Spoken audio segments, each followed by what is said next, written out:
Right, thank you very much, Markus, for this opportunity. Thanks, everyone, for holding on. Disclaimer, there's nothing philosophically deep about the macrofinance that I'm going to talk about. It's just that I'm going to use a lot of deep neural nets. Okay, here's the roadmap. I'm going to start with deep learning basics, assuming that some of you have not seen what a neural net is before. I'll spend some time on optimization in high dimensions, because that's really at the heart of deep learning. I'll talk about how deep learning can be applied in macrofinance context, particularly for the models that you've been exposed to in this Princeton initiative. I'll spend some time on active learning, and if time permits, I'll also talk about a new toolbox that we are working on that will allow you to solve the class of models that you've seen in the initiative. All right, so let's jump right into the basics. There's a lot of interest around deep learning research in the past couple of decades, but the idea is actually fairly old. The first idea of machine learning goes back to Rosenblatt in 1958, who introduced the idea of perceptron, which is a simple function that takes as input and throws some binary output. So there was a lot of enthusiasm, but then it largely halted. The reason is because there's only so much algebra that you can do on pen and paper before running out of ink and energy. Three major forces behind revival of machine learning. First is lots of data were available, and they are still available today, and it's only growing. Second is cheap computational power. Training this deep neural network means that you have to compute a lot of derivatives, so it's not easy to do it by pen and paper.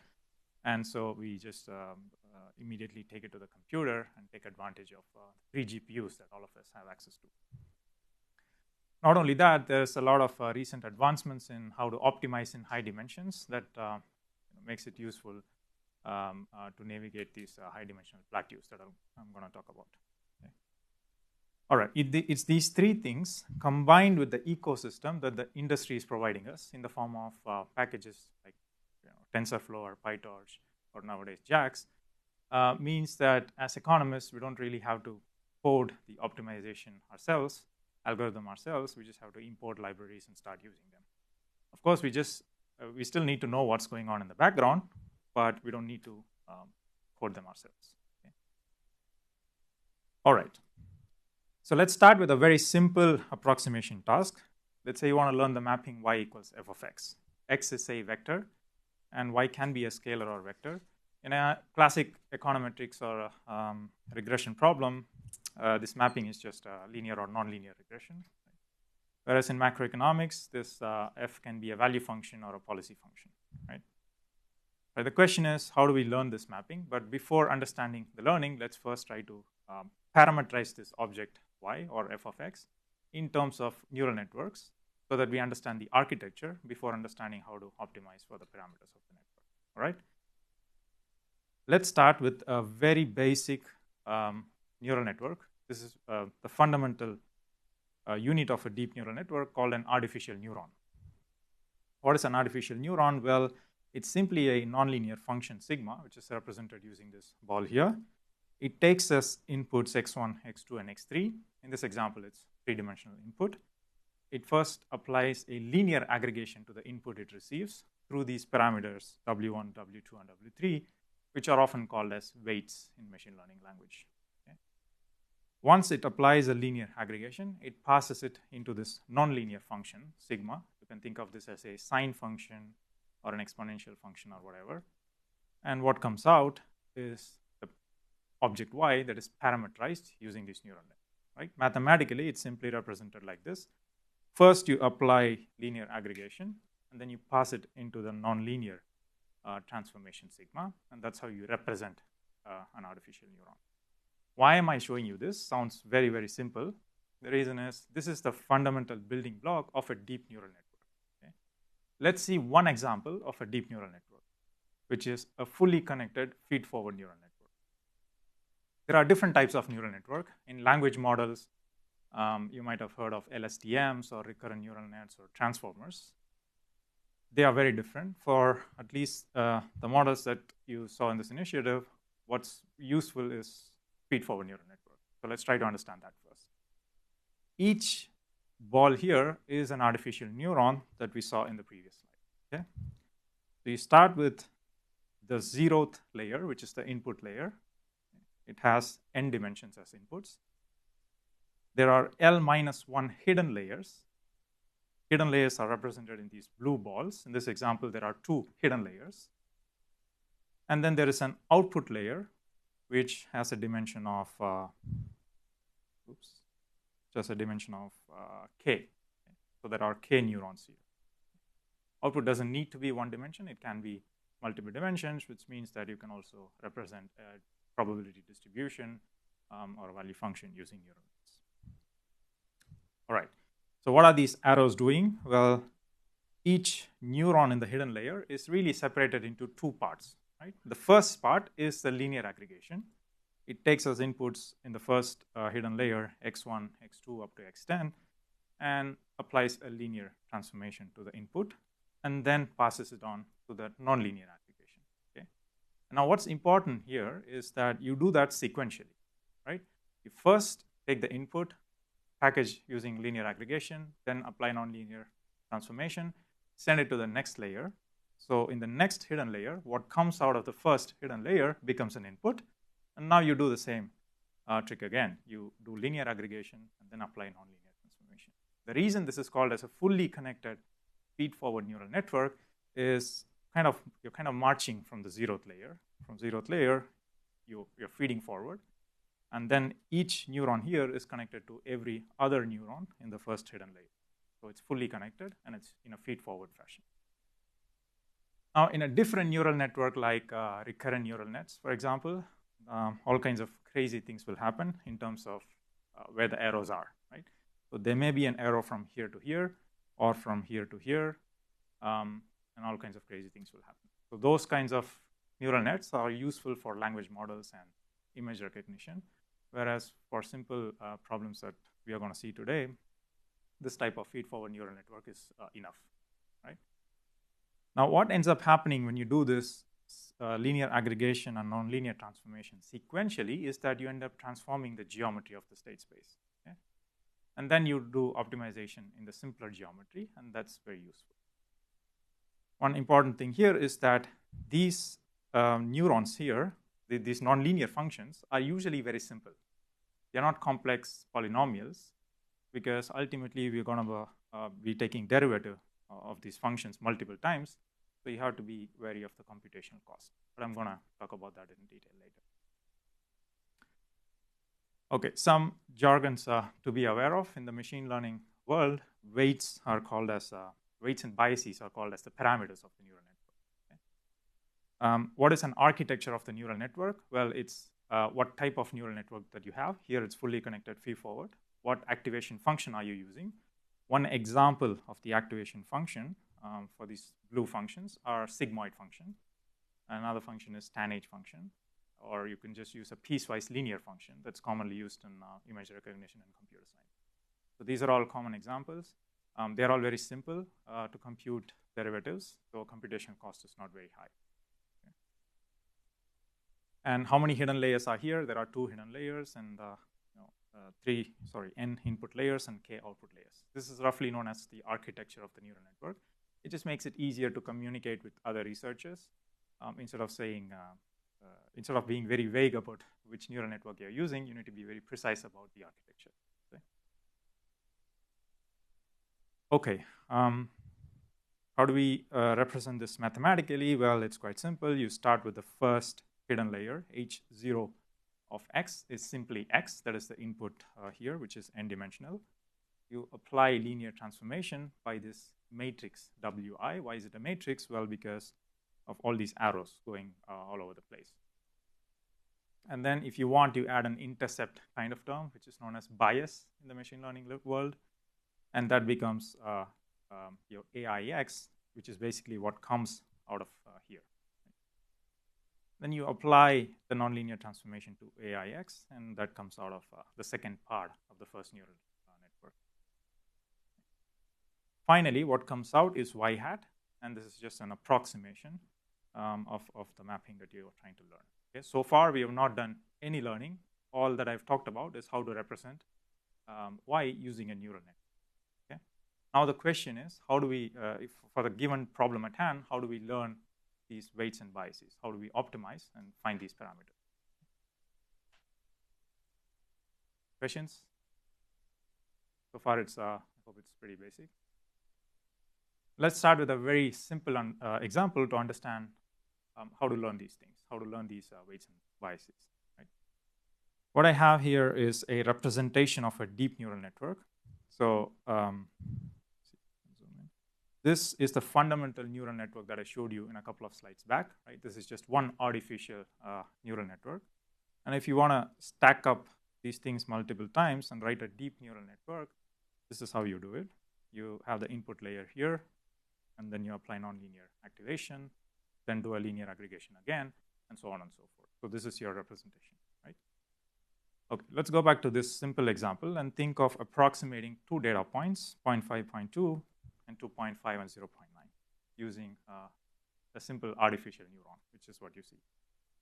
One example of this activation function, sigma, is known as sigmoid function, which is what I have represented here mathematically. Now the task is to use this functional form to basically fit these two data points. A very simple regression problem, right? So what are the parameters here? Only two parameters, W and B. We want to learn that. And the first pass, when you feed in the data, the fit is going to be lousy. So we want to understand how bad the fit is. And that's where the loss function comes into the picture. Loss function is basically this mean square residual, which you also know from econometrics. All right, so let's do some brute force. Let's pass in W equals 0.5 and B equals 0. And what comes out is this curve, right? Clearly, it doesn't do a good job in fitting these 2 points. Okay. The question is how bad it is. Well, we can use the loss function to compute the deviation from this approximation. Okay. Although this looks very simple, it gives economists a lot of room to play around with this loss function. For example, as an economist, let's say you know for sure this data point is far more important than this data point. That means that you can actually penalize this deviation more than this deviation. Analog this to something like a GMM that you might have been exposed to in regression, but here everything is in a stochastic context, which I'll talk about later. All right, so now let's say for this W and V, the loss is 0.073. Clearly, you're not happy with this and you want to minimize it. The question is, how do we do it, right? All right, so now is a good time to talk about optimization. Let's see what's on the table, what has the computer science community provided us with for us to adopt and minimize this residual. Let's start with the very basic optimization technique, which is known as a gradient descent algorithm. Okay? It might have been a question, yeah.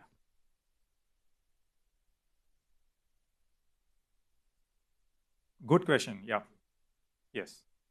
You can choose a loss function depending on the task at hand. So here I want to minimize the mean squared error, and that's why the loss function looks like this. If you want to minimize the distance between two distributions, which often happens in a convolutional neural network and GANs, there you use some kind of divergence between these two distributions, right? So KL divergence or something like that.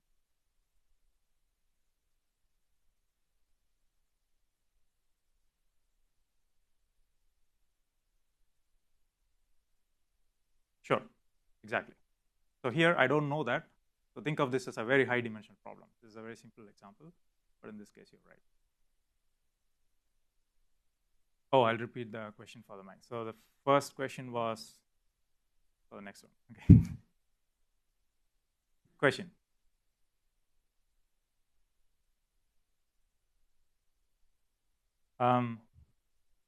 That's a good question. I'm going to defer that because I have a slide about under the hood details. There I will talk about it. Okay.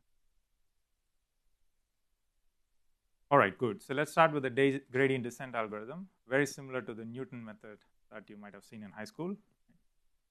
Let's say you want to update W and B, right? So you start with a random guess for W and B, and then you compute the gradient of the loss function with respect to this weight W and B, and then you go in the direction of gradient. That's all there is to it. Okay? Very simple. Look at the algorithm. You start with W and B, then you compute the gradient, and then you descend towards the direction of the gradient, except that there is this eta here, which is very different. It has nothing to do with the Welch share eta that you have been hammered with in the past 2 days. This eta is called as the learning rate. Okay? This learning rate tells you how far or how aggressively or less aggressively you want to move towards the direction of the gradient that has been pointed at. Okay, how do we implement this? I'm going to show you some bits and pieces of codes just to give you a feel for the algorithm and force you to think about computational complexity. I'm not going to code any of this, but I think it's still useful to see at least once. Okay? All right, so this is how you code it. Let's say these are the 2 data points you're trying to minimize. What is the first thing you need to do? Write down what is the activation function. That's this f.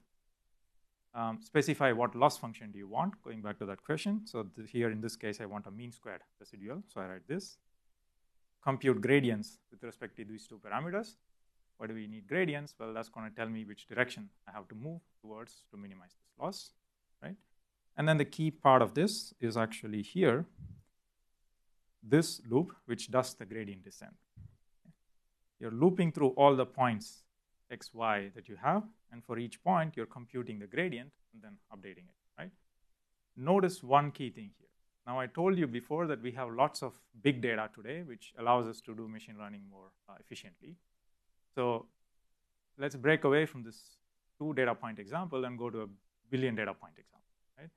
If you have billion points and you want to fit those billion points, look at what's happening here, right? You're looping through each and every single point in order to do one gradient update, which is here. Okay? This WB update is basically outside of this for loop, which means you have to see all of those points, compute gradient in each of those points, and then accumulate to do one update. Okay? And that might be very costly. So let's think about some ways to relax that assumption. All right. Mathematically, this is how you represent the gradients. I'm writing this here to talk about one related issue, which is called as a vanishing gradient problem. So let's first look at how this loss function is, right? The gradient of the loss, when I say nabla w, which is here, this is nothing but the derivative of the loss with respect to the parameter. Okay? Just be a little careful about these derivatives here, because we want to apply this for macrofinance contexts where partial differential equations will appear. We will also end up taking derivatives with respect to the state variables of the problem, of the economic problem. So here, that's not what we are doing. We are taking derivative with respect to the parameters of the neural network. These 2 are very different. FANN. Why is it ANN? Well, it's just one artificial neuron. So you have this FANN. This is the approximation. And this is basically, you have a closed form solution for this derivative. Notice one thing here, though. What happens if you have a sigmoid activation function, if FANN is a sigmoid function, and if what you feed in to this sigmoid activation function is so far away from 0? Okay? Then you have a problem, because what comes out of this is basically 0, right? The sigmoid has some finite, non-zero value only in the small range of x. Basically, outside of that, it's going to be 0, okay? Or even tan H activation. So if you use that, what comes of this is 0, which means that nabla w becomes 0. So the whole learning is shut down. Okay? So this problem is known as the vanishing gradient problem. This was a fundamental bottleneck many years ago. And now there are various ways to get rid of that. One simple way that knowledge that you can carry from your econometrics is just to normalize. Right? Not only normalize x in the first input layer, but normalize at every single hidden layer. Okay? Whatever comes out of each hidden layer, just keep normalizing it so that you don't, you always have some data points around 0. So what comes out of these objects is not all 0 everywhere. Does that make sense?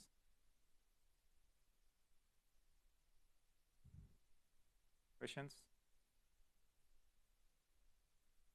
All right. So let's do a simple illustration. This is the loss curve that you're trying to minimize. This is the loss function. It's not in absolute terms, so you still have some negative values. Basically, wherever you start from, you want to reach this point 0. It's in 3 dimensions, which means that you want to reach the bottom of the valley. Okay? Gradient descent algorithm is very simple. You start at the top, assuming you start at the top. You look at the direction of the gradient. In this case, it points downwards. So you just keep traversing down until you reach the bottom. Okay? This just intentionally pull you a very nice example.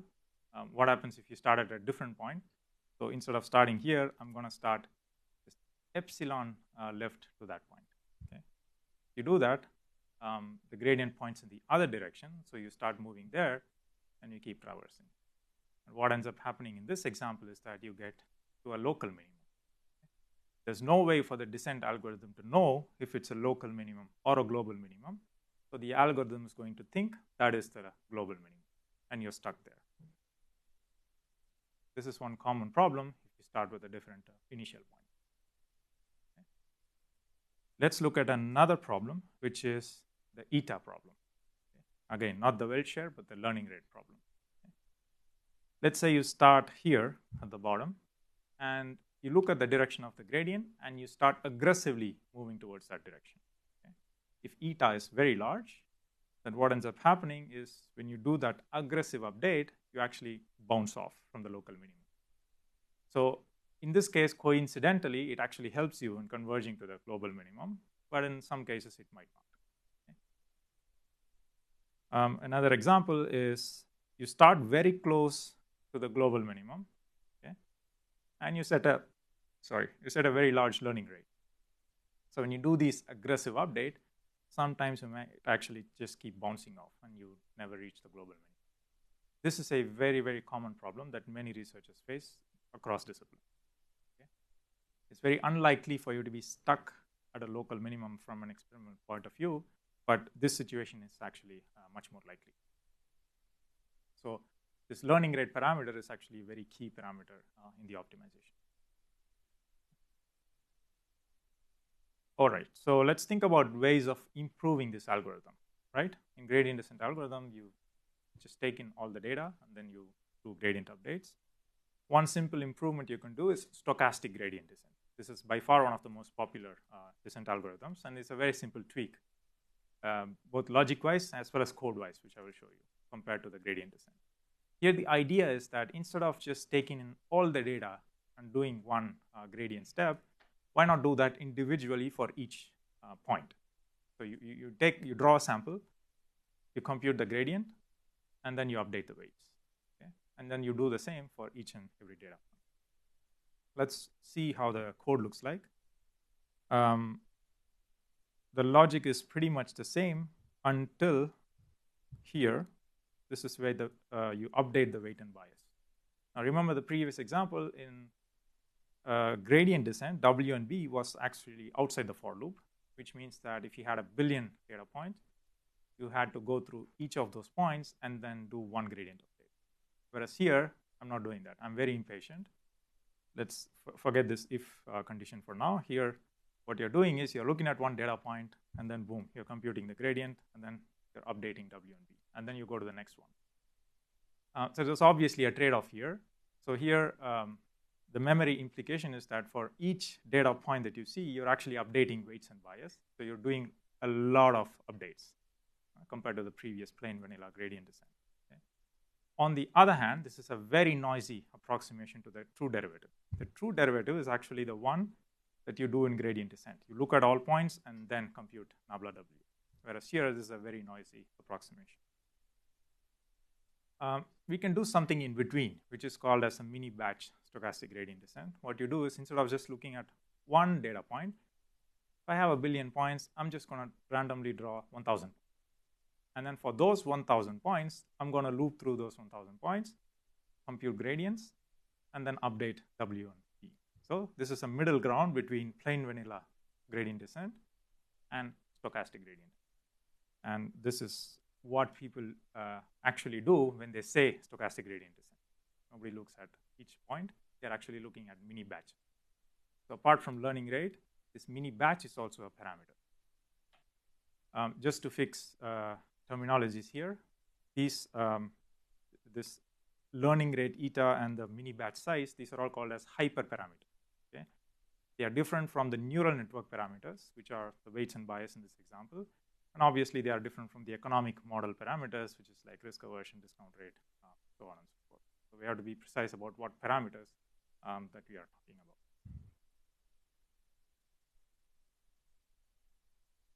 All right, so that's stochastic gradient descent. Now, if you notice the way we are descending. Let's say it's a very steep valley, and you're starting at the very top of a valley, right?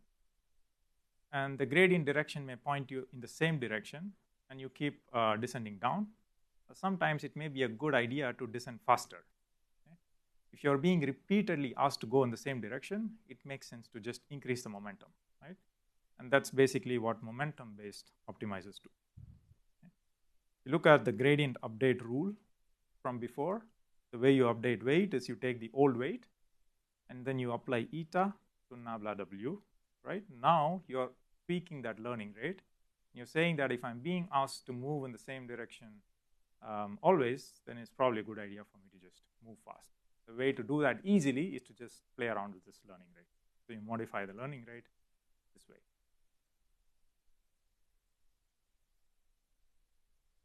All right. So these two are common first order first order optimization methods. They are first order because if you notice these rules, you're not taking Hessian, right? You're basically only taking first derivative with respect to the parameter. Okay? Nowhere you took a Hessian. There are other techniques based on the second order method, which looks similar to the first order methods, except that here you actually compute the Hessian and invert it. So this is much closer to the Newton rule that you might have seen before, right? So you have to actually calculate this Hessian. People don't like this for two reasons. One, on the theory side, this is computationally expensive. You have to invert a very large matrix, and nobody likes matrix inversions in computation world. So that's pretty much a deadlock here.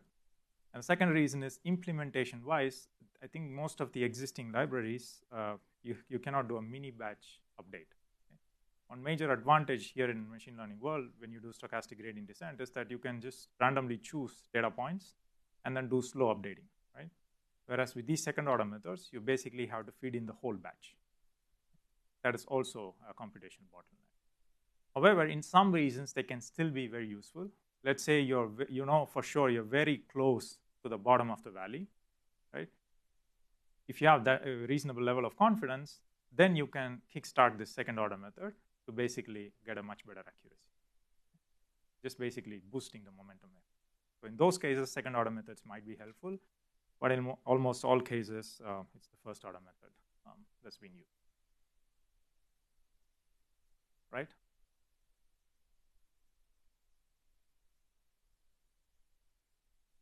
Exactly. All of this is initial to the starting, sensitive to the starting point. However, that's where the stochastic nature of the gradient descent is very helpful, right? So in each mini batch that you draw, you're not basically starting at the same point, starting at different points. Right. Okay, so there are many variants of these optimization techniques. I show a few here. SGD is stochastic gradient descent. This is momentum based. Don't even remember what is this. This is ADA grad, which is based on adaptive weights. RMS prop, root mean square propagation, you name it. So this whole literature is full of jargons. So it doesn't matter. At the end of the day, what matters is if you do a horse race across all these techniques, let's see what wins, right? In almost all cases, some momentum-based and adaptive-based methods always wins. Okay? So what are these adaptive weights? In many problems, some dimensions might have very sparse data points, right? So let's say you have a 5-dimensional model. In one of those dimensions, you might not have a lot of data, right?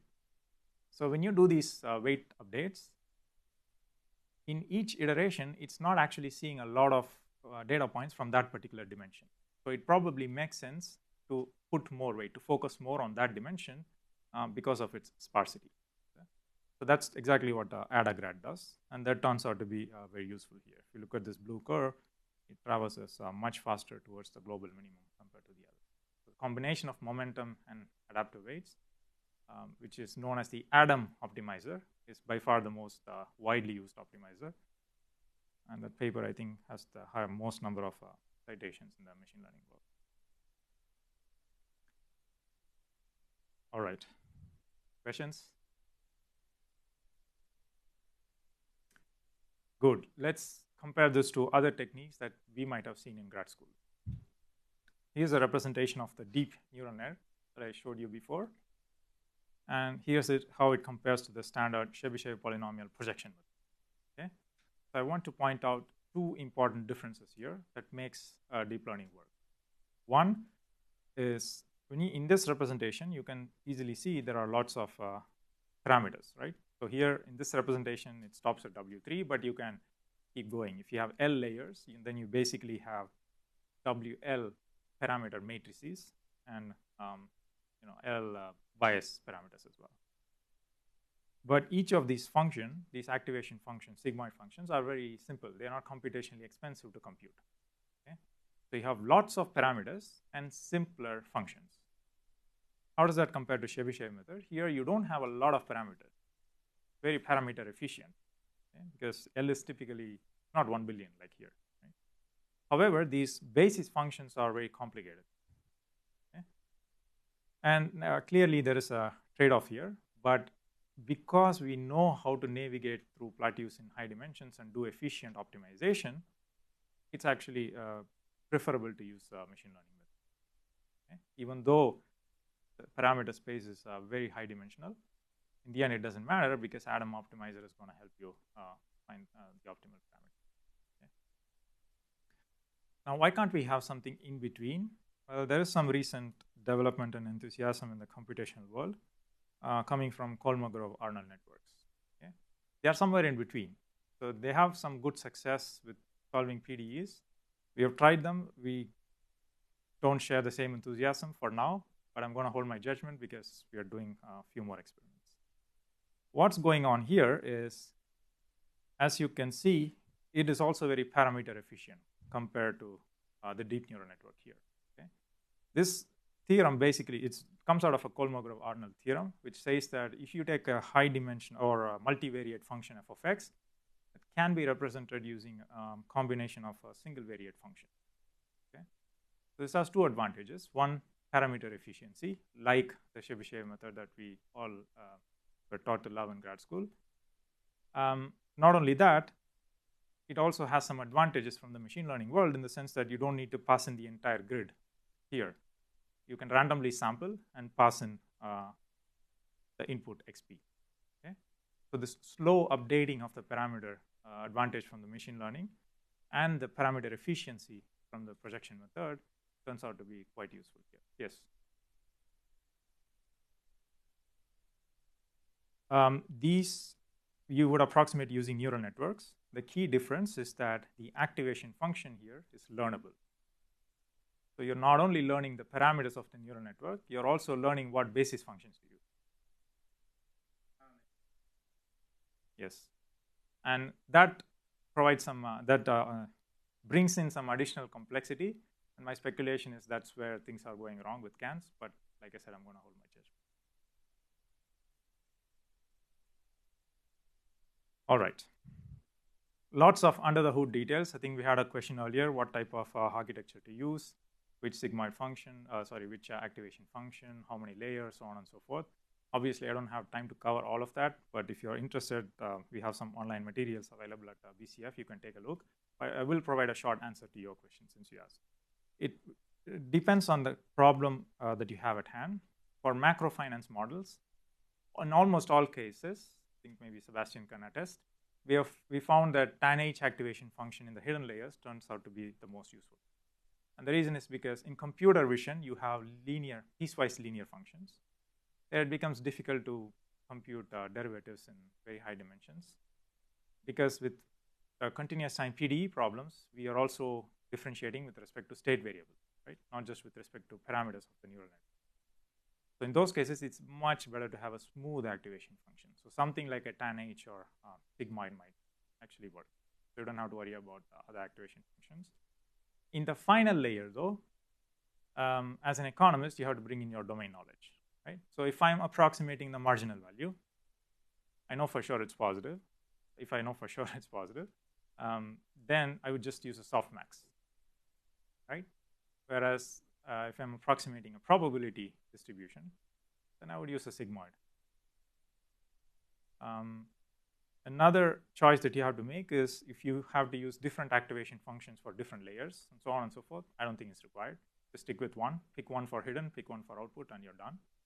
How many layers? Well, a rough guidance is that 4 to 6 layers. 4 to 6 hidden layers should be fine. Anywhere between 20 to 100 neurons. So there's no theoretical guidance. You just have to experiment and learn. If you want, there's a computational way to arrive at the right optimal hyperparameters. That is through a hyperparameter search. So you basically put a grid and you search over all possible combinations and you find the right one. Of course, this is going to explode. If you have 5 choices to make, you have lots of things to search for. But you can always put a, you can always do a log linear search or something like that. Okay, so now let's talk about deep macro finance. How do we apply this for the deep learning models that you have been exposed to? I'm going to start with a very simple complete market example. Okay? Let's say there is a continuum of agents indexed by I, and they have claims to a Lucas tree that looks something like this: geometric Brownian motion, Z is a standard Brownian guy. And then the agents optimize. They maximize their lifetime expected utility. They choose how much to consume, portfolio choice. Okay? Looks like a simple Merton problem. Just for the sake of argument, I'm going to introduce agent-dependent risk aversion parameter because that introduces a heterogeneity. But that's not important here. What's important is at the end of the day, we're going to have high-dimensional system of PDEs that we have to solve using neural nets. Okay, let's conjecture this form. Basically, the utility function is scalable in wealth, so we can write this. And then boom, you have a system. Right? What is the system? For each agent in the economy, you have an HJB equation that looks something like this. Okay? This is a highly nonlinear partial differential equation. Now, how do we go from HJB to PDE suddenly? Well, that's where continuous time is very helpful. Look at this equation. There is no noise term. It's a deterministic PDE, which is beautiful. Because of continuous time, you apply ethos lemma, you take expectation, and take out the noise. Okay? So now the task is to solve this high-dimensional deterministic partial differential equation. Not only that, it comes with this set of market clearing conditions as well. Okay? This is known as some terminology here. This is just a linear term. Here's the advection term, and here's the diffusion term. This B should also be dependent on X and J, but I think it's just a typo here. But think of this as a function of J as well. I'm going to give you a very high-level guidance first of how to approach this problem using neural network. Whatever is unknown here, just parameterize that object with a deep neural net. Okay? For example, in this case, I don't know what J is. I'm going to solve for the value function J for all agents. Parameterize that with J hat with neural network parameters capital theta. I also don't know the portfolio choice, small theta, little theta. Parameterize that with neural net with its own parameters, capital theta. Similarly for consumption, and you have some Ito consistency condition. And then you compute loss function. So how do you compute loss function? In the simple regression problem that we saw, it's a mean squared residual. Well, here basically the loss is if I approximate HJB using J hat and all these functions with theta hat and Ci hat, how far am I away from respecting these conditions, right? So I slap a loss function for this, which is LHJB. I slap a loss function for this, LMC. For this, it's LC, and this LETO. Okay? So I have 4 components in the loss function. But it's not really 4 because this is high dimensional. So this goes from I equals 1 to K, for example. All right? The problem clear? I think by now you're familiar with this HJB equation and the set of market clearing conditions. So the task is to solve how to solve this in high dimension. All right. We haven't trained anything yet. We've just represented all these objects using deep neural nets, right?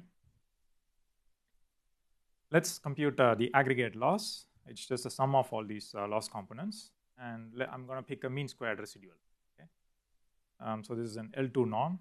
So theoretically, this is how the loss looks like. It should be computed throughout the state space. This capital X is the state variable of the problem, which is potentially high dimensional. Okay? So throughout the state space, I want to compute the mean square residual. Okay? notice that in this, for this particular problem, this y is, you can think of this y for the first case as this, for the second case is this, third case is this. Some abuse of notation here, but I think you get the idea.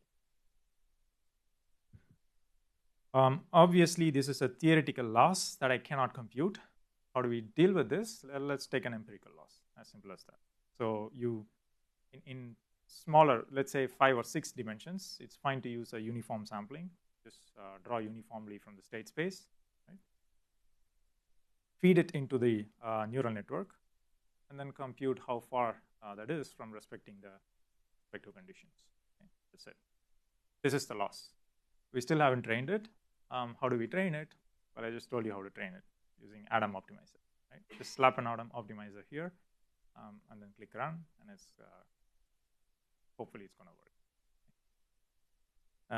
There might be some problems, and I'm going to tell you how to navigate problems. Okay. This section is called active learning. So here I basically talk about how to sample from the state space. In continuous time problems, it's very important to understand where to sample from. There are 2 separate aspects here. They're related, but not entirely separate. First is the issue of stability, and second is the issue of convergence. So maybe first I'll talk about convergence. Okay. So let's say I have this high-dimensional system, and I want it to converge faster. In continuous time, that basically maps into how efficiently or how can I efficiently sample from the important parts of the state space. Okay. There are different ways to deal with that. So that's first thing. The second thing is I showed you lots of components in the aggregated loss, right? So if you write down a very big economic model, there may be like 10 different loss components. Each of them have these weights, lambdas. Okay? These lambdas are very different for each component, right? Like how do I know which lambda to pick? The grad school approach is try different lambdas and see what works, and then stick with it. But a systematic way of doing this is what I might show you in the next couple of slides. Okay. All right, there are a few ways to approach. I won't have time to cover all of them, but I'm going to show you one of them. First is the residual-based approach.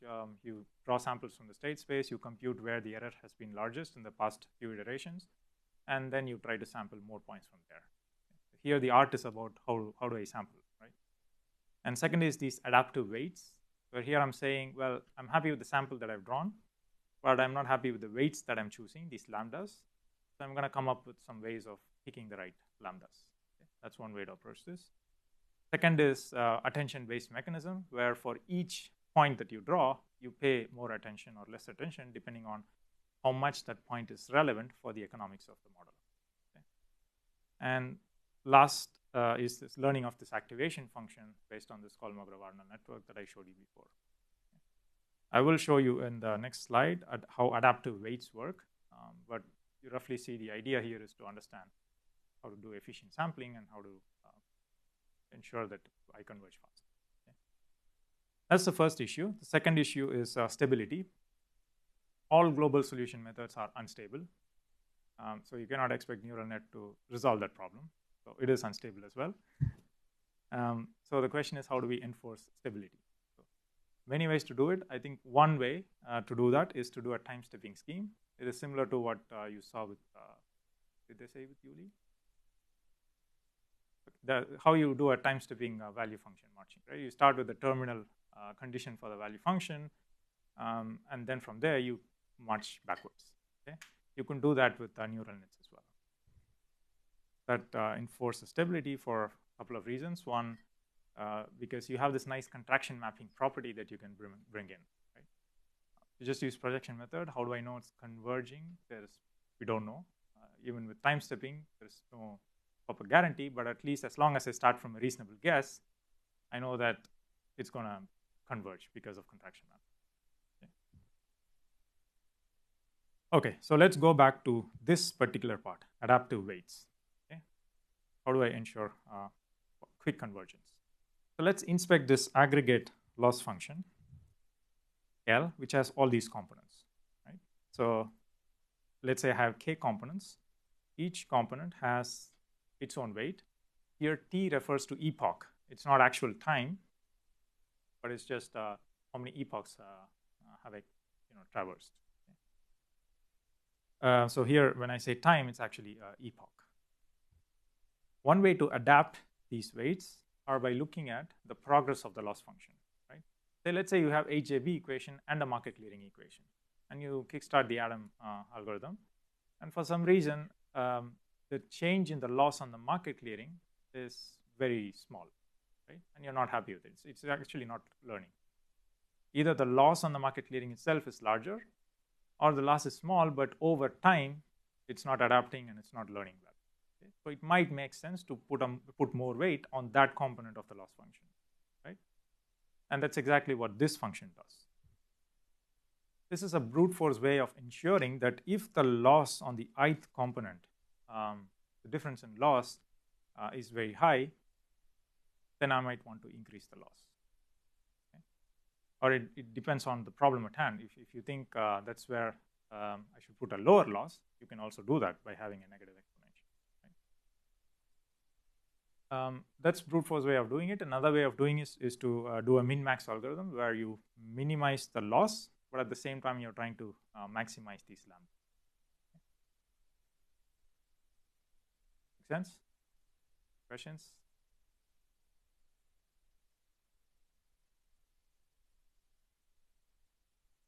If the loss is not changing, you put higher weight. Yeah, you put higher weight in this example here. All right. So here's an example. I took a stochastic volatility model. It's just 2 dimensions, but just for demonstration, right? So what I have on the left is comparison between this algorithm with constant lambdas, which is in the solid line. And in the dashed line, you have algorithm where these lambdas are changing all the time. Okay. On the right-hand side, I'm showing you these actual weights. So this example has 4 or 5 components. You have experts and households AJV equation, and then you have a couple of market clearing conditions on the capital side and one on the consumption side. And it turns out that for this example, it was initially difficult to enforce the risk and the capital equilibrium, which are the market clearing conditions on the capital side. So the algorithm decided to put more weight on that. Okay. This small difference actually translated to a large increase in the speed of convergence. There are 2 ways to look at this graph. One is to put a vertical line and then inspect the difference between adaptive weights and constant weights. And there you already see major differences. And you also put a horizontal line, and then you check the speed of convergence. There you can see that the amount of time it takes to reach 10 power minus 1 is actually much smaller if you adapt these weights.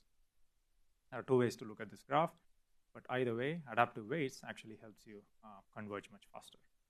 Okay. Questions?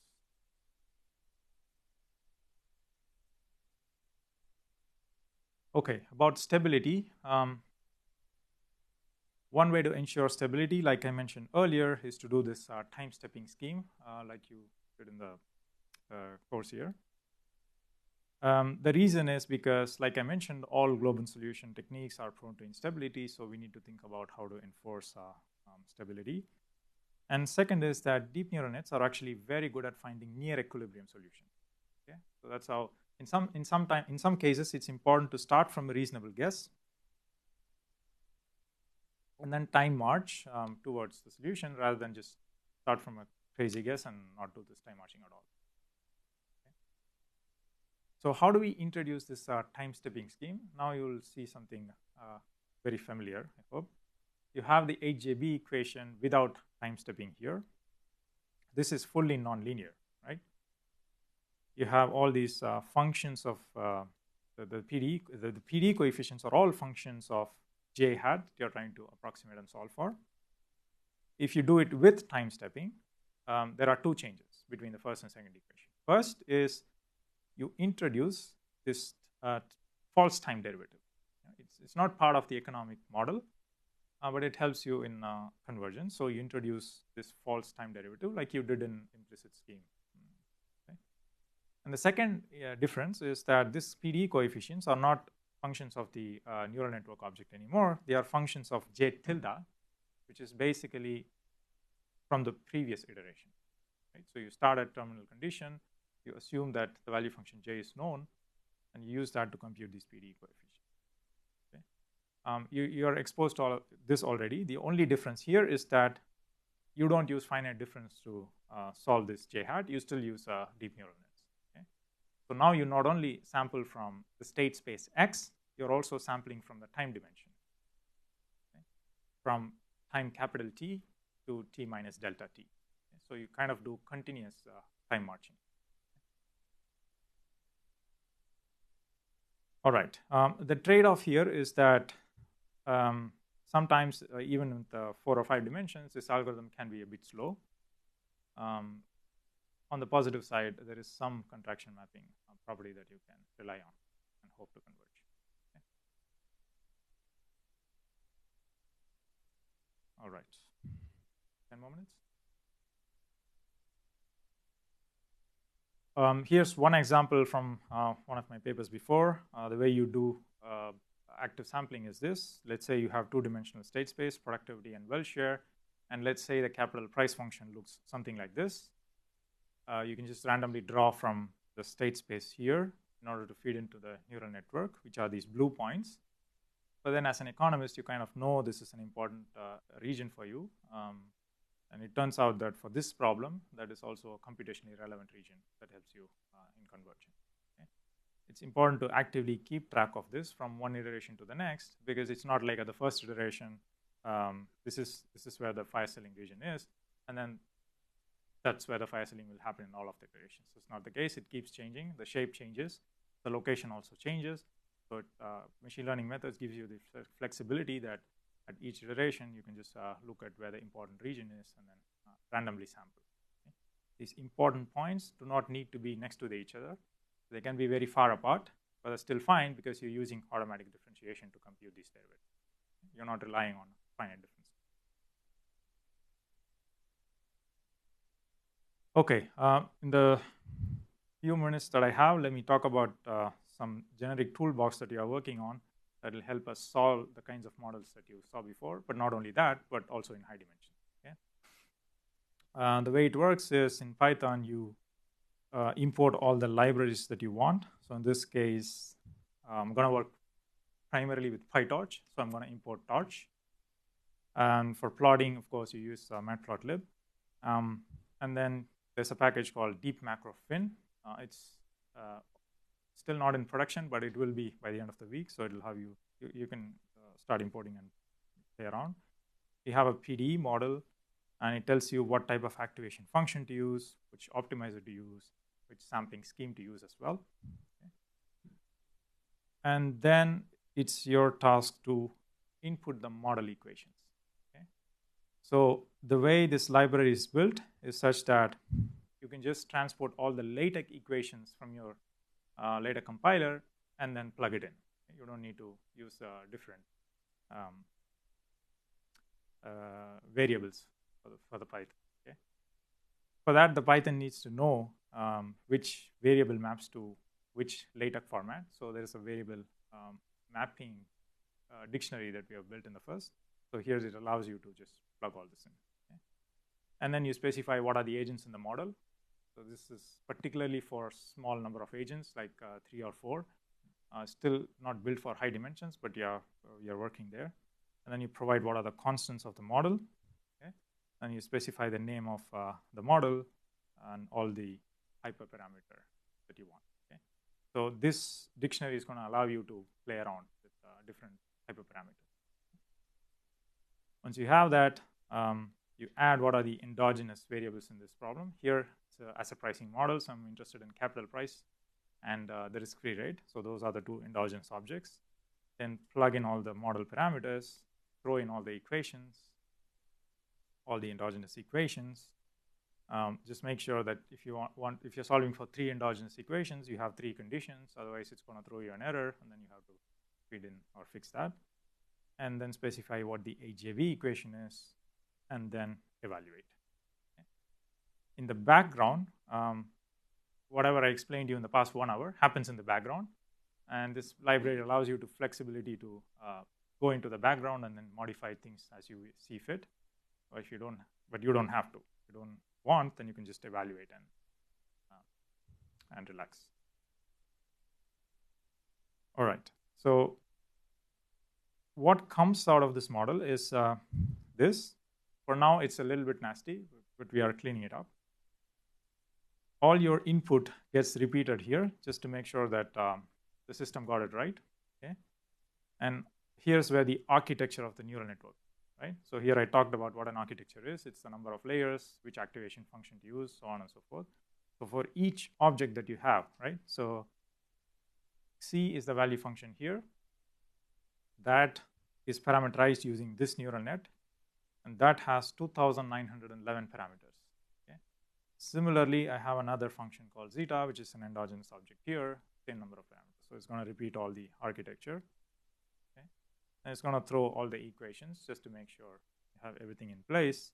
But it's basically just a repetition of whatever you have in your LaTeX compiler. And then the model evaluates and throws you the loss. Okay. This is all absolute loss.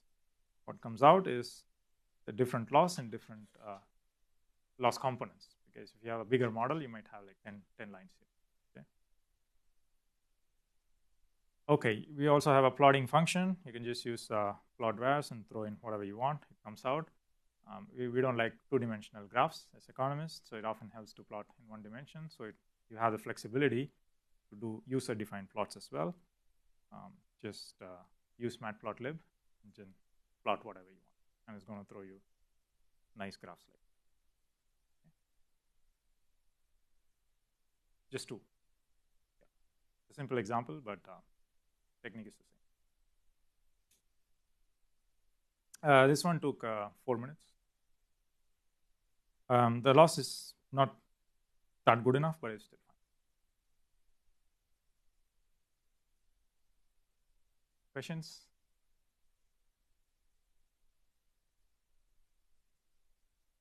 Link it to a lot of, okay, let me talk about the model. So if I remember well, this is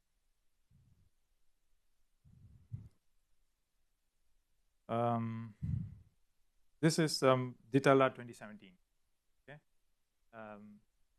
this is a model where there is Welcher of the experts as a state variable and stochastic volatility as a state variable as well. There's idiosyncratic risk, and you can write contracts as you see wish. But there's a skin in the game constraint as well. However, you won't see fire selling here because yeah, there's no fire selling. Let me show you the equations. So what are the equations here? Well, you have iota, the endogenous, what do you call that? Tobin-Skew function, yeah, the investment rate. This is the exogenous volatility mu v, okay. Drift of the exogenous volatility, the CIR process, which means sigma v is square root of v times parameter sigma v, right? And you have the E hat is the consumption wealth ratio of the experts. P hat is the consumption wealth ratio of household. Okay. And then you have all these sigmas. You have nice closed form expressions for these sigmas, so you can just plug it in up to the value function, of course. Okay. So these are all these functions. Okay. Ultimately, what ends up happening here is all these functions here depend only on two endogenous functions, this price and interest rate. Okay. And then you have a separate block for those two endogenous functions. And then you specify the HJB equation here as well. Okay. In this case, it's an example where I put uniform loss. You don't have. You can also do adaptive weights. And you have an option in the Python library for you to just choose whichever sampling technique and whichever weights that you want. Does it answer the question? Right. Other questions? Yeah.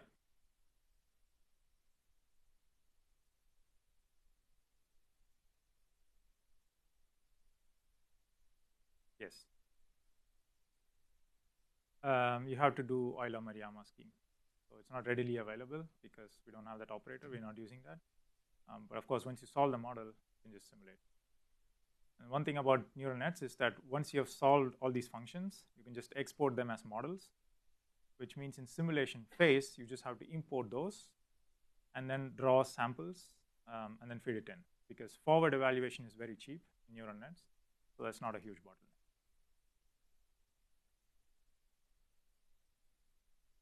Yeah.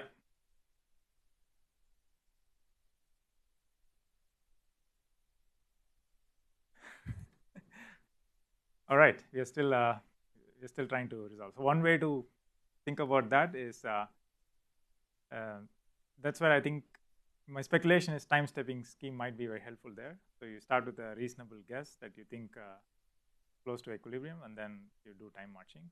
But there is no guarantee that it's going to find the equilibrium that you hope that it will find.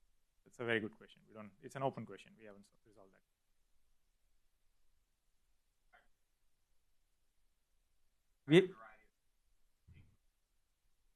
That's right. We have some early results that we are still working on. It's not fully resolved, but we can talk about that later. It's a good question.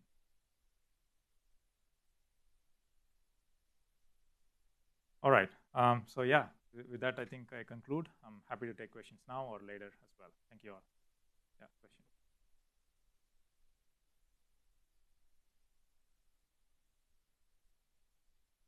Right. Right. So if you write down a model with one dimension, the question is when to use finite difference and when to use deep neural nets. I think the short answer is if you write down a model with one dimension, I think neural nets is an overkill. You can always do it with finite difference. But if you start writing down a one-dimension model with the hope that you want to scale it up in the future, then probably it's a good idea to start with a deep neural net. Okay? And if your goal is to write down a model where the distribution matters in high dimensions and there are multiple state variables, then with aggregate shocks in particular, I forget to mention because aggregate shocks, if you write down a model without aggregate shocks, then even in 4 dimensions, you can probably use finite difference to solve. But with aggregate shocks, even in 2 dimensions, sometimes it gets infeasible to use finite difference. Short answer is 1 dimension, use finite difference. If you want to go more, use deep neural net.